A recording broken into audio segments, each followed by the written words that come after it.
पावसाळ्यामध्ये मुंबई तुंबण्याच्या प्रश्नावरती भाजपनं सावध अशी प्रतिक्रिया दिली आहे।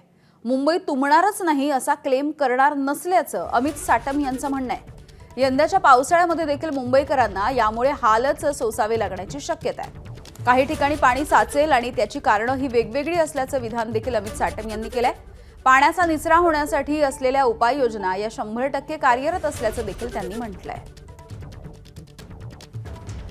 बघा, पाणी आम्ही काय असा क्लेम करणार नाही की यावर्षी पाणी तुंबणारच नाही, कारण पाणी तुंबण्याची अनेक कारणं असतात।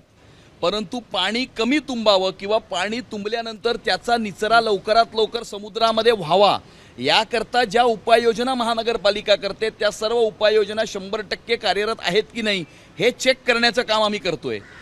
आम्ही मुंबईकरांना एवढं आश्वस्त करू इच्छितो की आम्ही 100% आमच्या प्रयत्नांमध्ये कधीही कुठे कमी पडणार नाही आणि पूर्णपणे पारदर्शी अशा प्रकारचा कारभार, ट्रान्सपरंट ॲडमिनिस्ट्रेशन आणि करप्शन फ्री गव्हर्नन्स हे आम्ही देत आहोत। आणि हे गेल्या 3 महिन्यामध्ये आम्ही कसं दिलेलं आहे हे तुम्हाला 3 दिवसानंतर विस्तृतपणे मी सांगेन। एबीपी माझा, उघडा डोळे बघा नीट।